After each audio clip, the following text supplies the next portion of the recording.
today, as we discussed, we will be talking more about the budgeting part of it and how do we look at budgeting, where do we start, how do we start.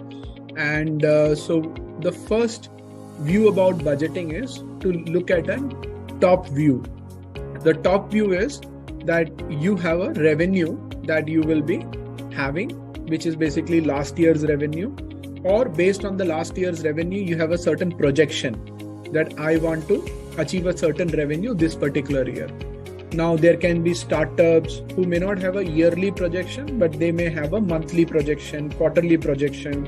So in that way, when you look at it, you certainly, if you spend a little time, you will have either a projected revenue or you will have a revenue based on your previous year or based on the projection of the previous year. Example, if you have achieved 100 crores last year, so you will be expecting say 120 crores this year. So if you have achieved 1 crore last year, you might be expecting 120 crore, 1.2 crores, or you might be expecting 1.5 crores. So depending on what stage of business you are and what type of business you are, you will certainly have some level of projection like that.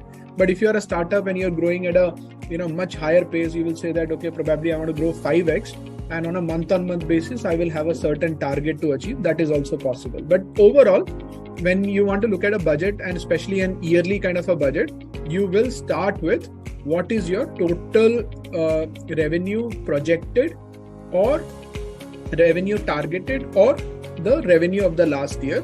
Based on that, generally what happens, you will have a operation cost that you know, and these are all coming from unit metrics. And in order to understand this, you will have to go to this discussion that we had, and you will have to go to those videos and try and understand how to calculate the unit metrics for your business. Many a times businesses do this mistake that they come up with a cost without taking the breakup of the cost, and in that breakup, marketing and sales is a big breakup in itself.